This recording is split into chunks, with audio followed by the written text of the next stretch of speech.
ఈ రెసిపీ వచ్చేసి కోడిగుడ్డు కారం. దీనికోసం ముందుగానే నేను 2 కోడిగుడ్లు ఉడికించి పొట్టు తీసి ఘాట్లు పెట్టి పక్కన పెట్టుకున్నాను. తర్వాత స్టవ్ ఆన్ చేసి కడాయి పెట్టుకొని 10 ఎండుమిర్చి, 1 స్పూన్ పల్లీలు వేసి ఒక 2 మినిట్స్ బాగా రోస్ట్ చేసుకున్న తర్వాత 1 స్పూన్ ధనియాలు, 1 స్పూన్ మినప్పప్పు, 1 స్పూన్ పుట్నాల పప్పు కూడా వేసి బాగా ఫ్రై చేసుకున్నాను.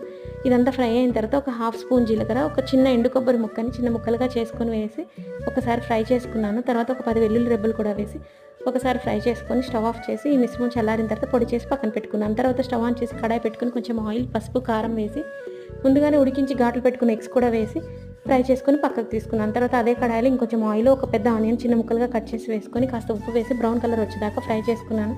తర్వాత కొంచెం పసుపు, కొంచెం కరివేపాకు కూడా వేసి బాగా ఫ్రై అయిన తర్వాత ముందుగా పొడి చేసి పెట్టుకున్న మిశ్రమాన్ని కూడా వేసి రుచికి సరిపడా ఉప్పు వేసి ఒకసారి బాగా కలుపుకొని అందులో ముందుగానే ఫ్రై చేసి పెట్టుకున్న ఎగ్స్ కూడా వేసి బాగా ఫ్రై చేసుకొని కొంచెం వాటర్ వేసి ఈ మసాలా అంతా బాగా ఎగ్స్కి పట్టేలాగా కలుపుకొని తర్వాత పక్కకు తీసుకున్నాను. అంతే, ఎంతో టేస్ట్